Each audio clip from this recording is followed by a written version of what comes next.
ओम शांति।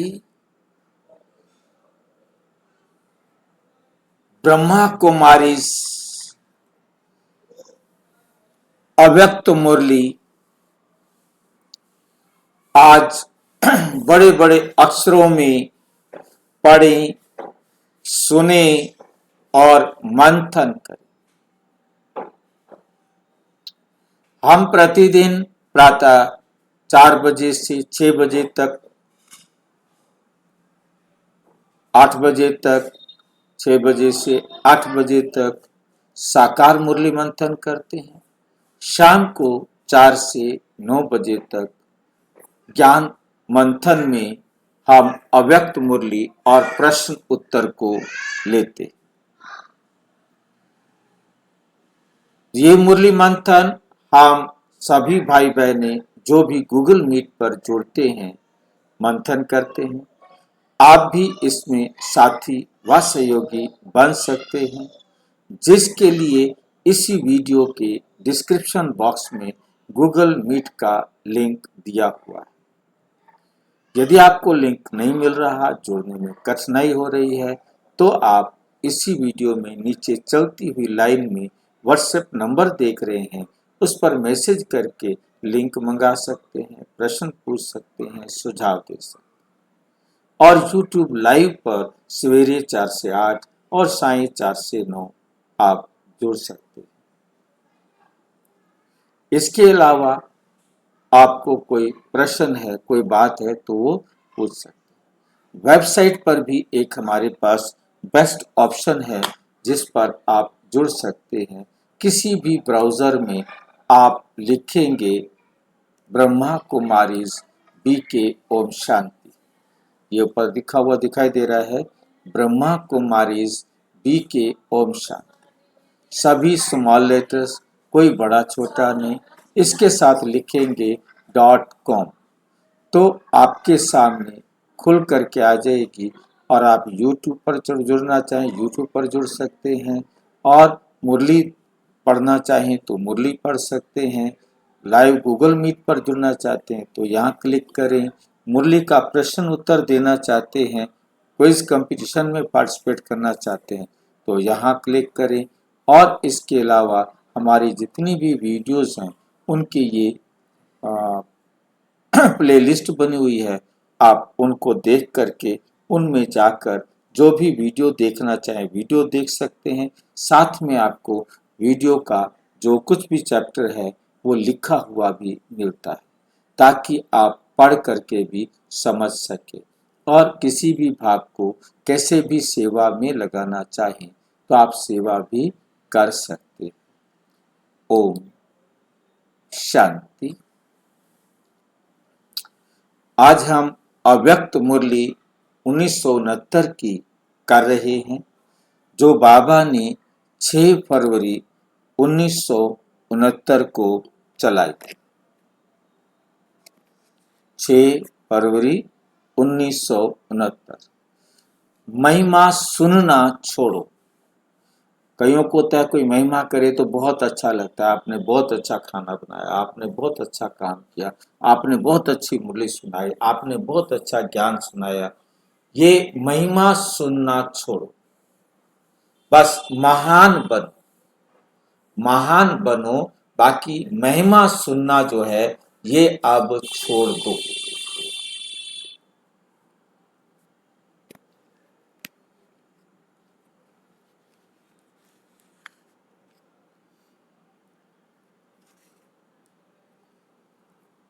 सभी याद की यात्रा में बैठे हो। सभी कहाँ बैठे हैं? सभी याद की यात्रा में बैठे हो। पढ़ाई का सार तो समझ में आ गया। उस सार को जीवन में ला करके दुनिया को वे राज सुनाना है। रचयिता और रचना की नॉलेज को तो समझ गए हो।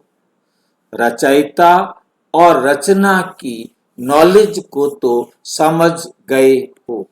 सुना तो बहुत है, लेकिन अब जो सुना है वे स्वरूप बन के सभी को दिखाना है। कैसे कैसे दिखाएंगे? आपका हर चलन से बाप और दादा के चरित्र नजर आवे, आपकी आंख में उससे ही बाप को देखे, आपकी वाणी से उन्हों की नॉलेज को सुने। हर चलन में हर चरित्र समाया हुआ है, हर चलन में हर चरित्र समाया हुआ है। होना चाहिए सिर्फ बाप के चरित्र नहीं, लेकिन बाप के चरित्र देख बच्चे भी चरित्रवान बन जाएं, बच्चे भी चरित्रवान बन जाएं।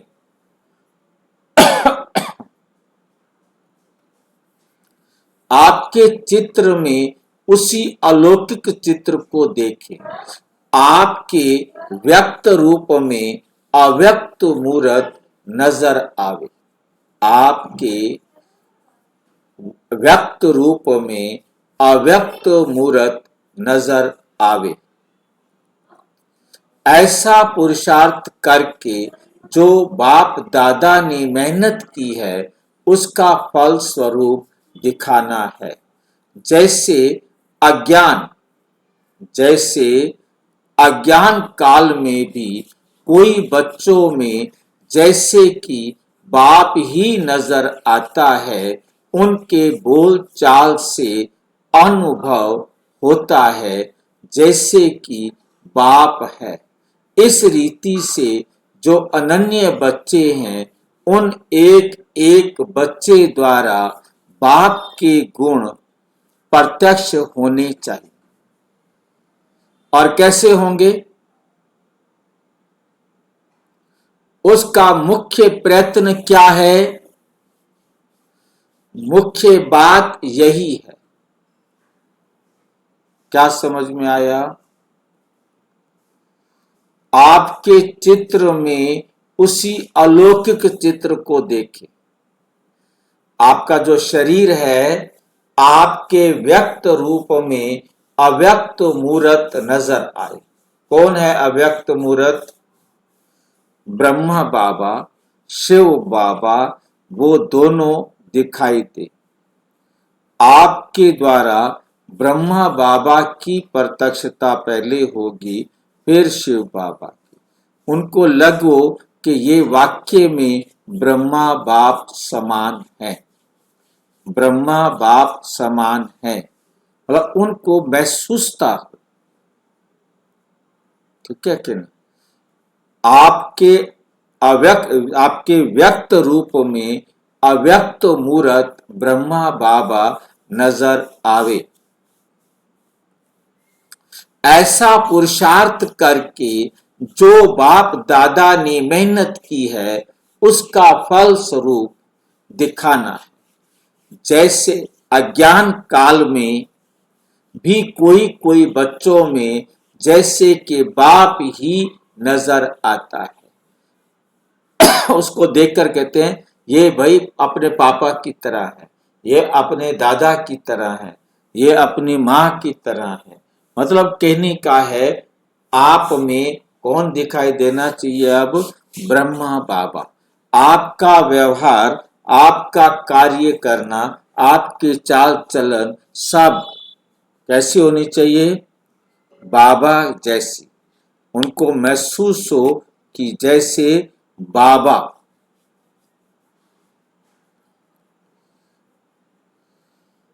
काल में भी, अच्छा, अज्ञान काल में भी कोई कोई बच्चों में जैसे कि बाप ही नजर आता है। उनके बोल चाल से अनुभव होता है, उनके बोल चाल से अनुभव होता है जैसे कि बाप है। इसी रीति से जो अनन्य बच्चे हैं उन एक एक बच्चे द्वारा बाप के गुण प्रत्यक्ष होने चाहिए और होंगे। कैसे होंगे, उसका मुख्य प्रयत्न क्या है? मुख्य बात यही है जो साकार रूप में भी सुनाया है, साकार रूप में भी सुनाया है कि याद की यात्रा अव्यक्त स्थिति में स्थित होकर हर कर्म स्थित होकर हर कर्म करना है। अब तो बच्चों को बहुत सामना करना है, लेकिन समर्थ साथ है। इसलिए कोई मुश्किल इसलिए कोई मुश्किल नहीं है। सिर्फ एक बात सभी को ध्यान में रखनी है कि सामना करने के लिए बीच में रुकावट भी आएगी। सामना करने में रुकावट कौन सी आएगी? मालूम है, देह अभिमान। देह अभिमान तो एक मूल बात है, लेकिन सामना करने के लिए बीच में कामना विघन डालेगी। ये कामना क्या होती है भाई? इच्छा भाई। इच्छाएं। इच्छाएं जो है ना, वो विघन डालेंगी। ये खाऊं, ये पीऊं, ये करूं, इधर जाऊं, उधर जाऊं। कौन सी कामना? मेरा नाम हो, मैं ऐसा हूं, मेरे से राय क्यों नहीं ली, मेरा मूल्य क्यों नहीं रखा। ये अनेक प्रकार की कामनाएं सामना करने में विघन रूप में आएंगी। यह याद रखना, हमको कोई कामना नहीं करनी है, सामना करना है। अगर कोई कामना की तो सामना नहीं कर सकेंगे, सामना नहीं कर सकेंगे। और अव्यक्त स्थिति में महान बनने के लिए एक बात जो कहते रहते हैं वे धारण कर ली तो बहुत जल्दी और सहज अव्यक्त स्थिति में स्थित हो जाएंगे। वे कौन सी बात है? हम अभी मेहमान हैं, क्योंकि आप सभी को भी वाया सूक्ष्म वतन होकर घर चलना है। हम मेहमान हैं। हम कौन हैं? मेहमान हैं इस दुनिया में। ऐसे समझने से महान स्थिति में स्थित हो जाएंगे। महान स्थिति में स्थित हो जाएंगे। मेहमान की बजाय जरा भी एक शब्द में अंतर कर लिया तो गिरावट भी आ जाएगी। वो कौन सा शब्द है? मेहमान समझना है, लेकिन महिमा में नहीं आना।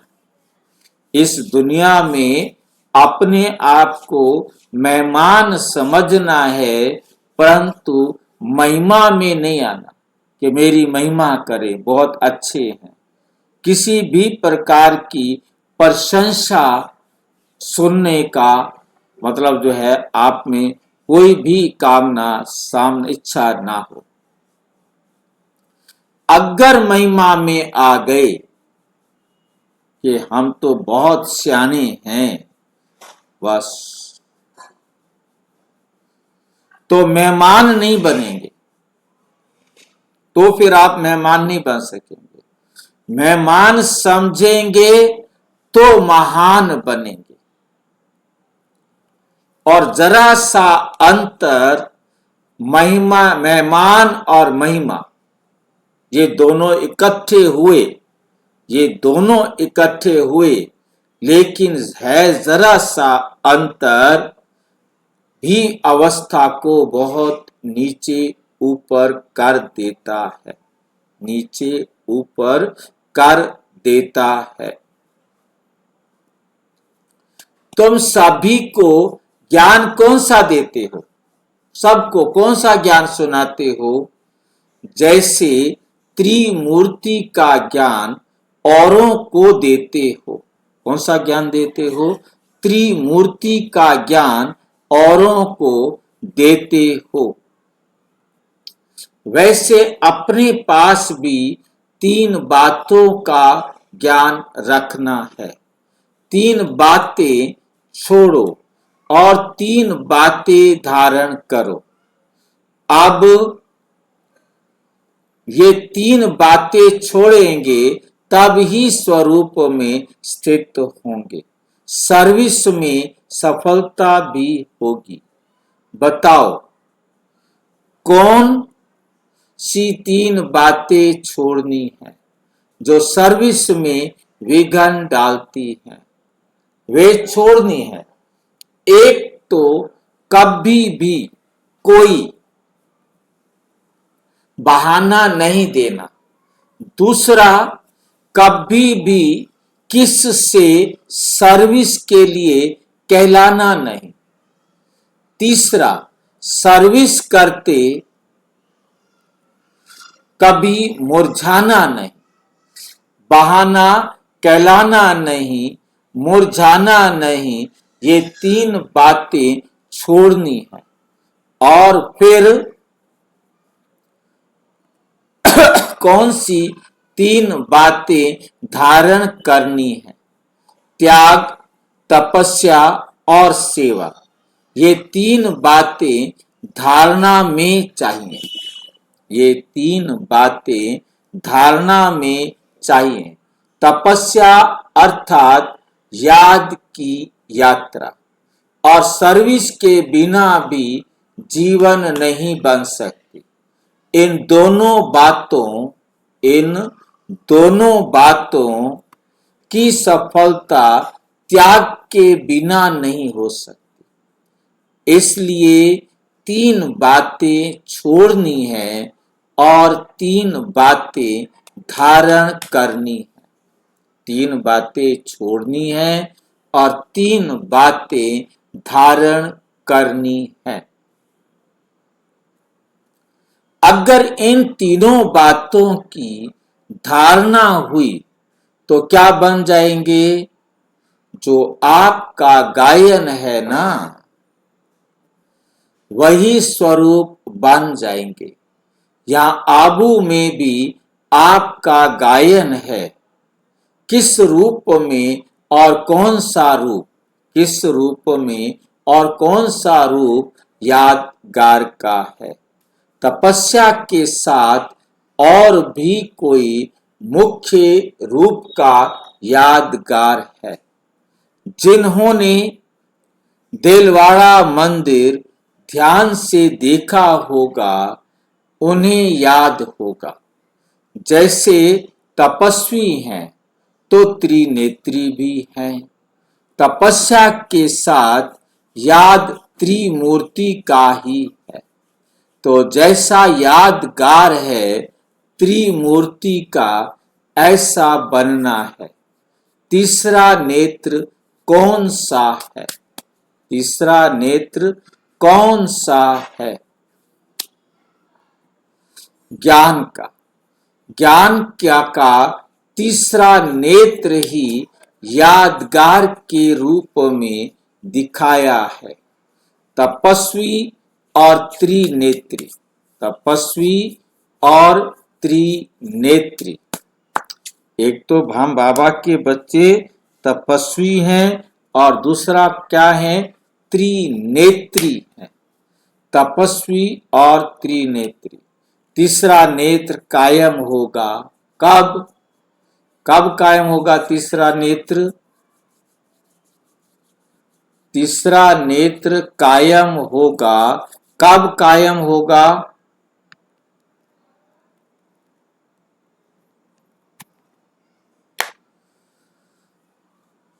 तब ही तपस्वी बन सकेंगे। तीसरा नेत्र आपका कायम होगा जब ज्ञान अच्छी तरह आपकी बुद्धि में समझ में आ जाएगा। यदि ज्ञान ही समझ में नहीं आया, तीसरे नेत्र को आपने अपने जीवन में अच्छी तरह ज्ञान को धारण नहीं किया, तब तक आपको तपस्वी नहीं बन सकेंगे। अगर ज्ञान का तीसरा नेत्र गायब हो जाता है तो तपस्या भी नहीं रह सकती, तपस्या भी खत्म, क्योंकि तपस्या होगी ही तब जब ज्ञान का तीसरा नेत्र कायम है। इसलिए अब त्रिमूर्ति शब्द को भी याद करके धारणा में चलेंगे, धारणा में चलेंगे तो तपस्या भी नहीं रह सकती।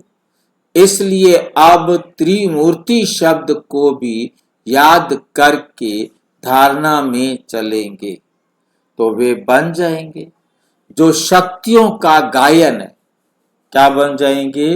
जो शक्तियों का गायन है, जो प्रभाव है वो देखने में आएगा। अभी गुप्त है, अभी तक शक्तियां गुप्त क्यों हैं? क्योंकि अभी तक अपने स्वमान, अपनी सर्विस और अपने श्रेष्ठताएं अपने से ही गुप्त है। अपने से ही गुप्त होने कारण सृष्टि से भी गुप्त। जो खुद को ही नहीं जानते, अपने से गुप्त हैं, अपने आप को नहीं जानते, तो वो सृष्टि को भी, सृष्टि से भी क्या है? गुप्त। जब अपने में प्रत्यक्षता आएगी तब सृष्टि में भी प्रत्यक्षता आएगी। ज्ञान की धारणा आप अपने में करेंगे, अपने आप में श्रेष्ठ बनेंगे तो सृष्टि में भी प्रत्यक्षता आएगी। अभी शिवरात्रि का जो पर्व आ रहा है उनको और भी धूमधाम से मनाना है, बड़े उमंग और उल्लास से, बड़े उमंग और उल्लास से परिचय देना है। क्यों? क्यों देना है उमंग और उल्लास से परिचय? क्योंकि बाप के परिचय में बच्चों का परिचय भी आ जाता है। बाप के परिचय में बच्चों का भी परिचय आ जाता है।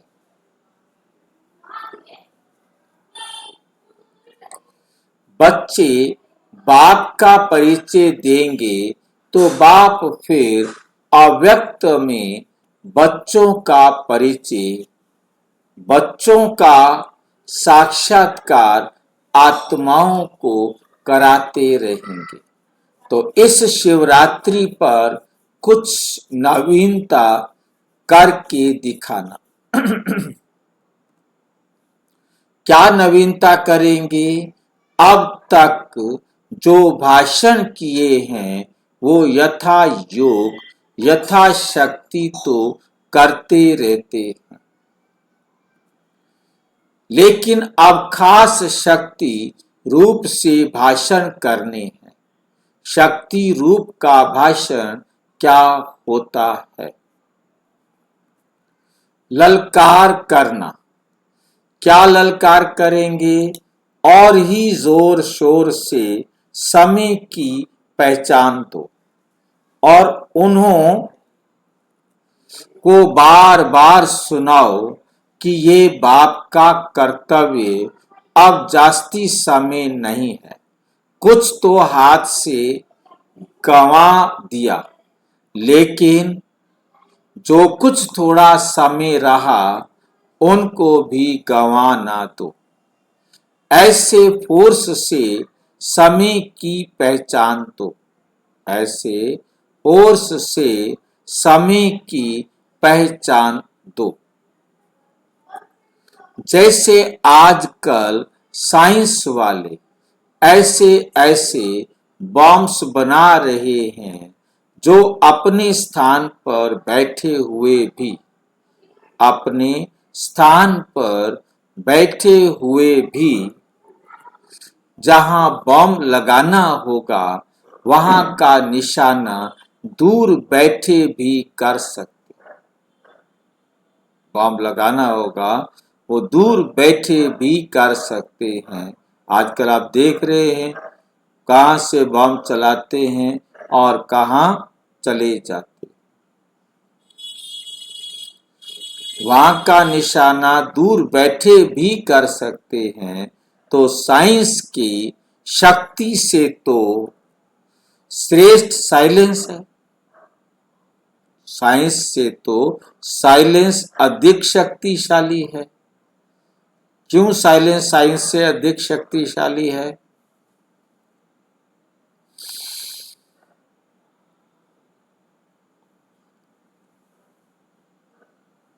क्योंकि साइंस में लाइट नहीं है, एल नहीं है, और साइलेंस में आत्मा स्वयं लाइट है। भाई जी साइंस दुख भी तो दे रही है। साइंस सुख और दुख दोनों ही देती है। अब साइलेंस जो है वो साइंस से ज्यादा शक्तिशाली है, क्योंकि साइंस का कोई भी साधन बनता है बिना साइलेंस के नहीं बनता। साइंटिस्ट को साइलेंस में बैठकर ही सोचना होता है क्या क्या कैसे कैसे कर।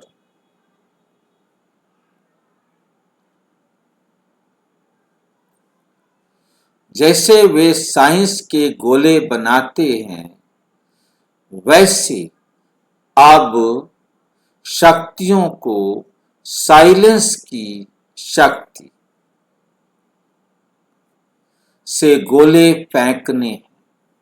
शुरू शुरू में शक्तियों की ललकार ही चलती थी। अभी शुरू जैसे ललकार नहीं है, अभी विस्तार में पड़ गए हैं। विस्तार में पड़ने से ललकार का रूप गुप्त हो गया है। अभी फिर से बीज रूप अवस्था में स्थित होकर ललकार करो। उस ललकार से कईयों में बीज पड़ सकता है, लेकिन बीज रूप में स्थिति में स्थित रहेंगे तो अनेक आत्माओं में समय की पहचान और बाप की पहचान का बीज पड़ेगा। अगर बीज रूप स्थिति में स्थित ना रहे, सिर्फ विस्तार में चले गए तो क्या होगा? ज्यादा विस्तार से भी वैल्यू नहीं रहेगी, व्यर्थ हो जाएगा। इसलिए बीज रूप स्थिति में स्थित हो, बीज रूप की याद में स्थित हो, फिर बीज डालो। फिर देखना ये बीज का फल कितना अच्छा है, सहज निकलता है। अभी तक मेहनत जास्ती की है। मेहनत क्या किया है? जास्ती की है, प्रत्यक्ष फल कम है। अभी मेहनत कम करो, प्रत्यक्ष फल ज्यादा दिखाओ। स्नेह तो सभी का है, स्नेह तो सभी का है ही, लेकिन स्नेह का स्वरूप भी कुछ दिखाना है। यूं तो सदैव इसी स्थिति में रहना चाहिए, लेकिन खास शिवरात्रि तक हर एक बच्चे को ऐसा समझना चाहिए जैसे शुरू में आप बच्चों की भट्ठी के प्रोग्राम चलते थे। इसी रीति से हर एक को समझना चाहिए। शिवरात्रि तक हमको याद की यात्रा की भट्ठी में ही रहना है। बिल्कुल अव्यक्त स्थिति में रहने का, अपनी चेकिंग करने का ध्यान रखो। फिर इस अव्यक्त स्थिति का कितना प्रभाव निकलता है। मुश्किल नहीं है, बहुत सहज है। मुश्किल नहीं है, बाबा कहते है बहुत सहज। कारोबार में आते हुए भी भट्ठी चल सकती है। क्या सुना आपने? भट्ठी कहाँ होगी? माउंट आबू में होगी। अपने अंदर में। कब होगी? कारोबार में। काम करते हुए जो भी आप दुनिया के काम धंधे कर रहे हो, वहां पर भट्ठी चल सकती। ये तो आंतरिक स्थिति है। आंतरिक स्थिति का प्रभाव जास्ती पड़ता है। सभी अमृत वेले मुलाकात करते हो। अभी तक ऐसा वायुमंडल नहीं पहुंचा। अब तक मधुबन वालों ने भी स्नेह का सबूत नहीं दिया। किसने नहीं दिया है? स्नेह का सबूत किसने नहीं दिया है?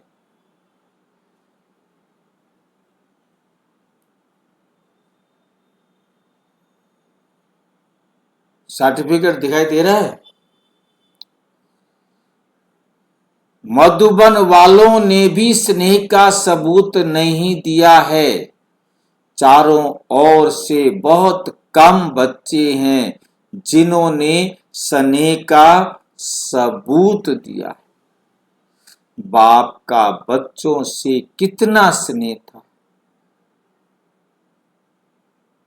स्नेह का सबूत प्रैक्टिकल में कितना समय दिया। क्या दिया था? याद है? खास अपनी तबीयत को भी ना देखकर क्या सबूत दिया था। अपनी शारीरिक स्थिति को ना देखते भी कितना समय खास सर्च लाइट देते थे। कितना समय स्नेह का सबूत दिया। आप कहते थे शरीर पर इफेक्ट आता है, लेकिन बाबा ने अपने शरीर को देखा।